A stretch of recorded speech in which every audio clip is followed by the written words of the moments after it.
உங்களுக்கு உபத்திரவம் கிடையாது, பாடு கிடையாது, வேதனை கிடையாது, அழுகுறல் கிடையாது, ஒண்ணுமே இல்லைன்னு சொல்லிட்டு அநேக கள்ள உபதேசங்கள் இந்த உலகத்துல வந்திருக்கு. கள்ள ஊழியக்காரங்க உலகத்துல தீர்க்கதரிசின்னு எழும்புறாங்க. ஆனா ஆண்டவர் அதை ஒரு காலம் அந்த வேதாகமத்துல சத்திய வேதத்துல அவர் சொல்லல. அவர் சொன்ன ஒரு காரியம், உலகத்துல உங்களுக்கு உபத்திரம் உண்டு, ஆனாலும் திறன் கொள்ளுங்கள், நான் உலகத்தை ஜெயித்தேன். அப்படின்னா சாத்ராக் மேஷாக் யாபேத்நேகோ இருக்கிறாங்க. அவங்க ஆண்டவருக்கு மிகவும் பயந்தாங்க, மிகவும் ஆண்டவருக்கு கீழ்ப்படிந்து ஆண்டவர் என்ன சொல்றாரோ அதன்படி அவங்க ஜெபித்துதான் எல்லா காரியத்தையும் செஞ்சாங்க. ஆனா என்னாச்சு அவங்களுடைய வாழ்க்கையில? கடைசியில என்னாச்சு? அக்னி சூளையில கொண்டு போட வேண்டிய ஒரு நிலைமை.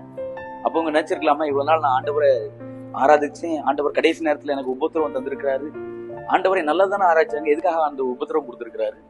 ஆண்டவர் பாடு வழியாய் நடத்துகிறார்னா ஆண்டவர் உங்க கூட இருக்கிறாருன்னு அர்த்தம்.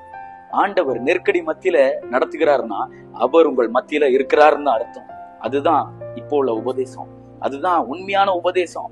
ஆண்டவர் ஆண்டவர் எல்லா காரியத்தையும் உங்களுக்கு வாக்கிய பண்ணுவாரு, ஆண்டவர் உங்களுக்கு உபத்திரம் தர மாட்டார், பாடு தர மாட்டார்னு சொல்றதெல்லாம் அது கள்ள உபதேசம், கள்ள போதகர், கள்ள தீர்க்கதரிசிகள் இந்த கடைசி காலத்துல எழும்பி இருக்கிறாங்க. சத்தியத்தை சத்தியமா போதிக்கிற ஊழியக்காரங்க தான் இந்த உலகத்துல ஆண்டவர் உயர்த்துவார். ஆனா அவங்களுக்கு தான் பாடுகள் கூடுதல் இருக்கும். கள்ளத்தனமாய் ஊழியம் செய்கிறாங்க, கள்ளத்தனமாய் சம்பாதிக்கிறாங்கன்னா அவங்களுக்கு பாடுகளே வராது, அவங்களுக்கு தான் பாடுகள் இருக்காது. அவங்களுக்கு எல்லாமே உலக பிரகாரமான ஆசீர்வாதத்துக்காக நாடி தர்றாங்க. ஆனா ஆண்டவர் சொல்லுகிறாரு, பாடுகள் உண்டு, நெருக்கடிகள் உண்டு, போராட்டங்கள் உண்டு, கஷ்டம் உண்டு, கண்ணீரின் பள்ளத்தாக்கு உண்டு. ஆனா நீங்க சுற்றி இருக்கிற மக்களை பார்க்க வேண்டிய அவசியம் கிடையாது. எல்லாரும் உங்களை வேடிக்கை பார்ப்பாங்க, ஆனா நீங்க அவங்கள பார்க்கண்டாம், உங்க நெருக்கடியை பார்க்கண்டாம், உங்க பாட பார்க்கண்டாம். ஆனா நீங்க நம்பி இருக்கிற அந்த இயேசுவை மாத்திரம் பார்த்தா போதும். அவங்க அன்னைக்கு சிங்கக்கேபில அவங்க யாரையுமே பார்க்கல.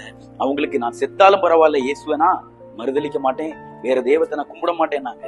ஆனா ஆண்டவர் 4வது ஆளா அந்த இடத்துல இருந்தார். ஆண்டவர் இறங்கி வந்தார் அந்த அக்னி ஜுவாலையில.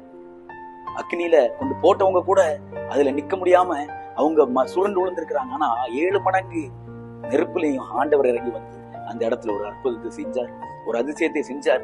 அதே போலதான் நீங்க ஆண்டவரை நம்பி இருக்கும் போது ஆண்டவர் உங்க வாழ்க்கையில கட்டாயம் ஒரு அற்புதத்தை செய்வார். ஆண்டவர் கட்டாயம் ஒரு அதிசயத்தை உங்க வாழ்க்கையில செய்வார் என்பதுல எந்த ஒரு ஆட்சேபனம் இல்லை.